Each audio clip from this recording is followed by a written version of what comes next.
Hello, and welcome back to the Journey to Home podcast.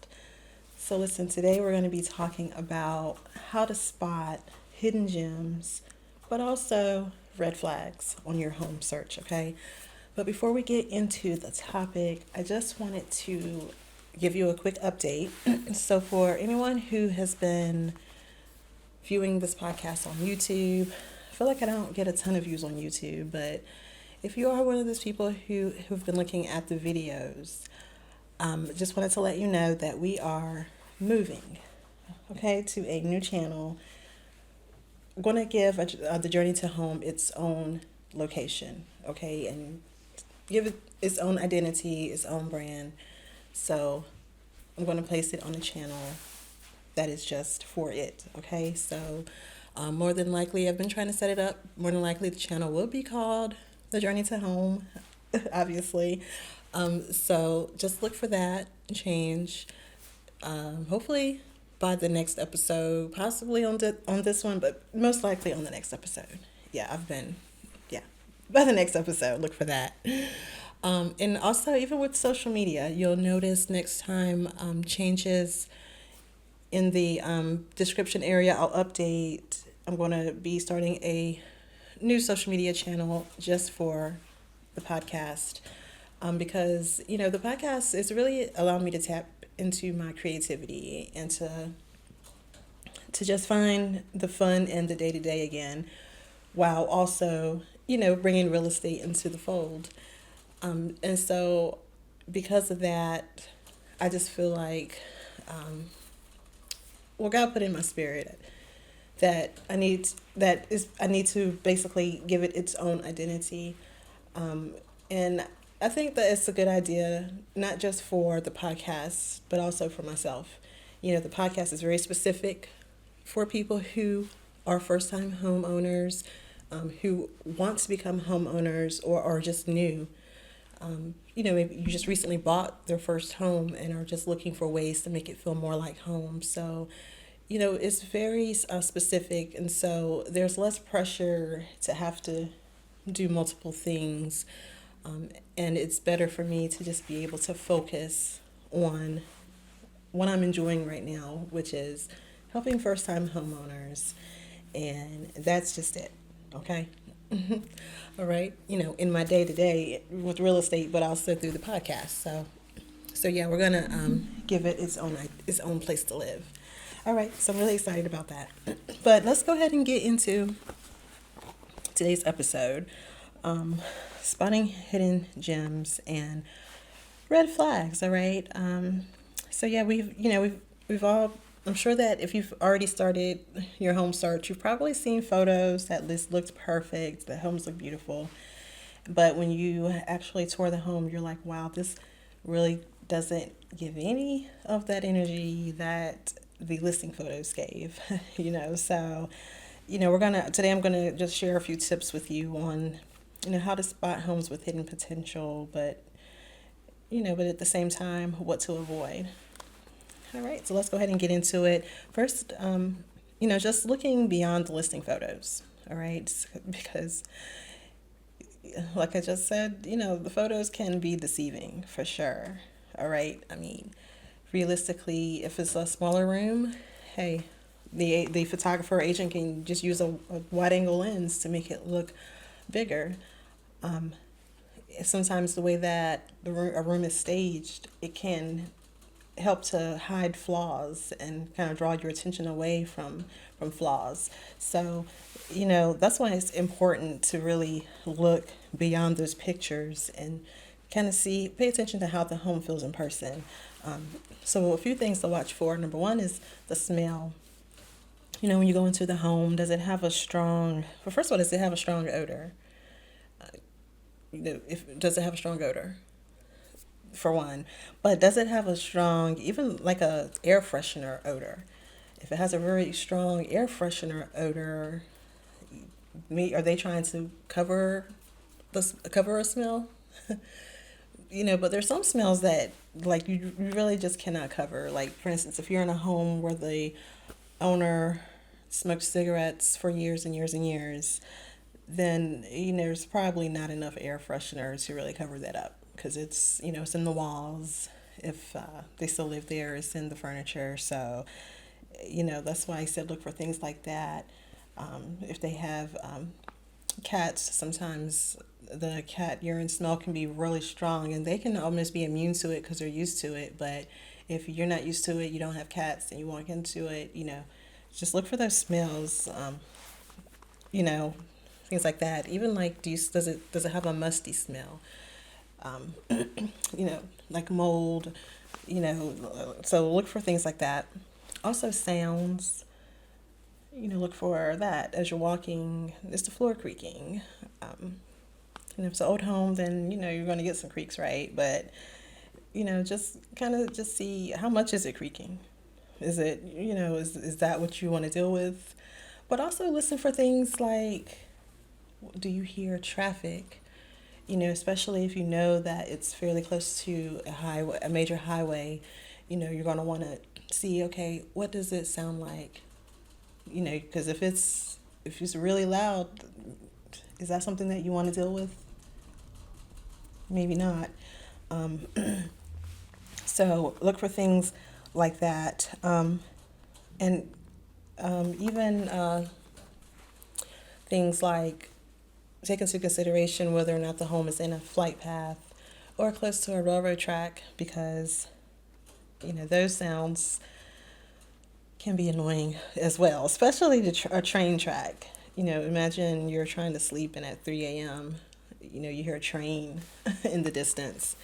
So, and airplanes, they can be just as bad, especially depending on how close you are to the airport, so just listen for things like that. And your agent should be able to kind of tell you in advance and confirm whether you're in a flight path, as well as how close you are to a railroad track. Okay. Now, also, another thing to watch for is just the temperature when you go into certain rooms. Is it much hotter in some rooms and colder in others? Because that could be a sign of a HVAC or insulation issue. I recently spoke with a buyer who she just bought a home within the last year, and her, I guess her downstairs, well, her upstairs is always really much hotter than the downstairs. And it's becoming an annoyance to her and her family. Excuse me. And apparently, when they purchased the home, the upstairs had its own, oh my goodness, it had its own thermostat from the downstairs. And so, since it had its own pad, naturally, you kind of think it has a separate systems, or you can control it, the upstairs separate from the downstairs. Well, come to find out, I guess some changes had been made, and those pads weren't even connected to anything, and there's just one HVAC controlling the whole home, and it's just becoming an issue. So look for things like that. If you walk into a home and it's much colder downstairs, but then it's like super duper hot upstairs, you may want to question that. Don't just assume that there's a separate HVAC just because there's separate thermostats. All right. Now, another little tip that I've mentioned in past episodes, but always make sure that you, if possible, visit the home different times of the day if it's a home that you really like, because that can be very telling. You get to know maybe if it's quiet in the mornings, you get to know, well, what is it like in the evenings? Once all the neighborhood kids are home from school, maybe let's see what is it like, or what is the traffic like in the area. So just try to visit at different times of the day. All right, and all right, and so now I want to kind of talk about some subtle signs of hidden issues. All right, so talk about things that aren't always obvious at first glance, but that could definitely cost you in the long run if you miss them. All right, now, number one, foundational and structural issues. One of the things that I like to do when a buyer likes a home is just to look for cracks. So especially over doors, that can be a sign. Cracks in the walls above the doors, or even cracks in the ceilings. It could be a sign of foundation issues, and even like how the floor feels. If the floor kind of slopes, if anywhere feel like there's kind of a slope or it's uneven, then that could be another red flag as well. Um, Another thing to look for is water damage. Look for stains on the ceiling, on the walls, especially near your bathrooms and kitchens. Um, if the home has a basement, if there's a musty smell in the basement, that could mean mold. But also just, if the floor is like, if you notice, like the floor is like warped or buckling, that can indicate a past water leak. So, if the home has a crawl space, then hopefully your realtor will, open it and look. You just want to make sure that the vapor barrier looks like it's intact. But also look at the insulation. Make sure there's not a lot of insulation just pulled down. That can just be a sign, because sometimes even like rodents or animals can get up under there, and so yeah. So hopefully you have an agent who will just kind of peep and check for those things. Um, Also, you can look for roof and exterior issues.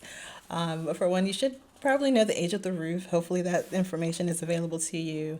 If not, your realtor can get it for you. But also, if you can, if if it's sloping, you can see if there are any missing shingles.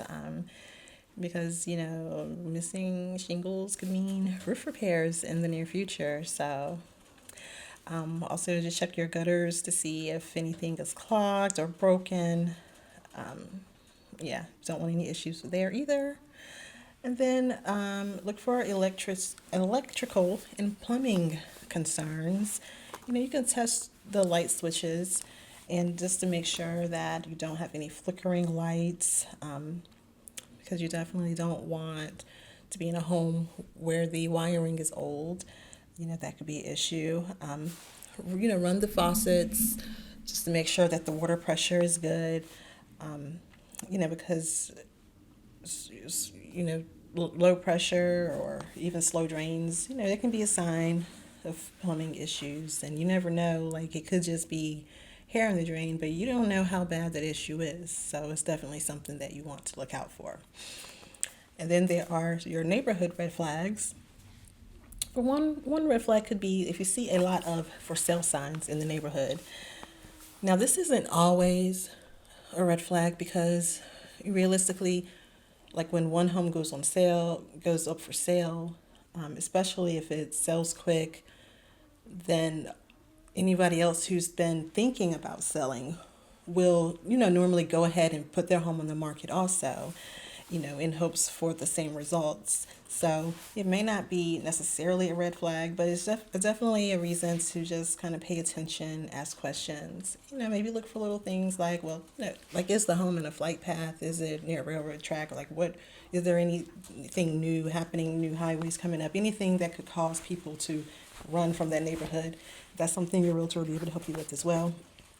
Look for are there abandoned houses nearby, because that can affect your property value.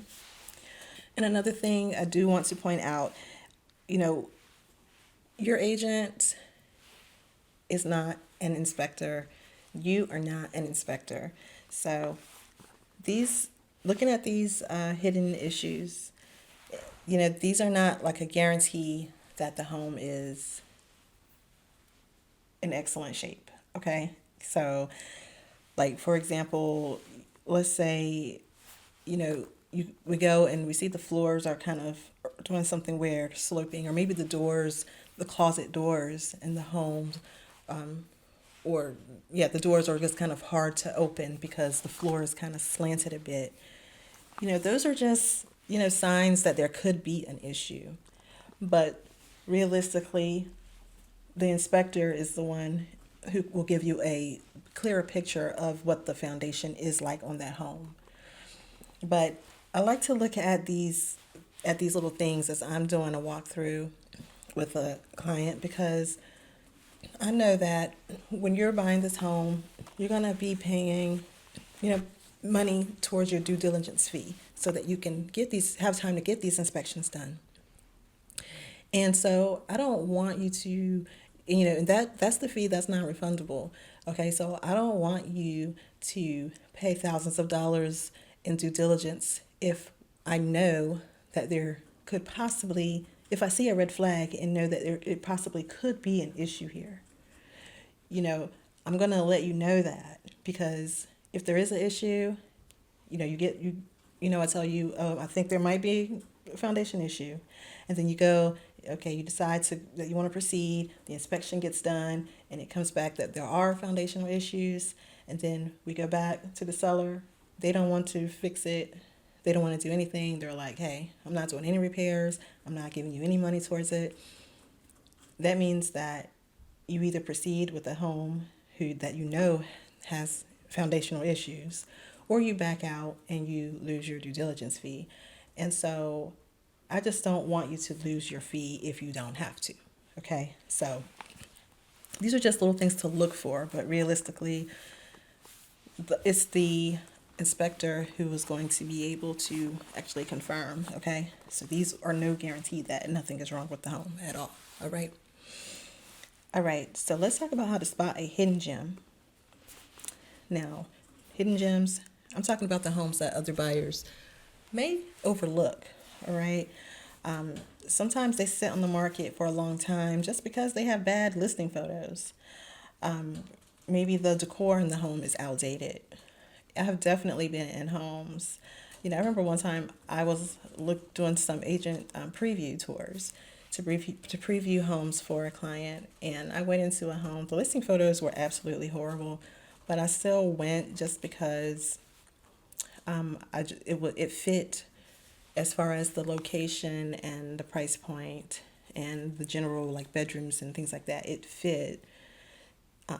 Picture's horrible, but when I went, oh my goodness, the home was just beautiful in person and it was perfect. But unfortunately, because the pictures were so horrible, they didn't even want to see the home. Like, I couldn't convince them that the pictures just did not do this home justice. So sometimes the listing photos can just be so horrible and make the home just look meh. But but that doesn't mean that the home isn't solid, okay? Just because the pictures suck. Okay, so look for a home that has good bones, that has a good layout. One that really, a floor plan that works for you and your family. Because when it comes to cosmetic things like paint and even flooring, those are things that you can update later. Also, look for a home in a good location. Location is everything, all right? If you find a home in a great neighborhood, good location, and if the neighborhood is, you're in a neighborhood where the value of the homes are rising, that's always a good investment, okay? So, location, location, location. All right. Also, look for a home that has extra space that can be upgraded later. And with this, I'm talking about like an unfinished basement or attic space, something that could be a future bonus space, okay, that you can transform into something. Those are good as well and can add value to the home later.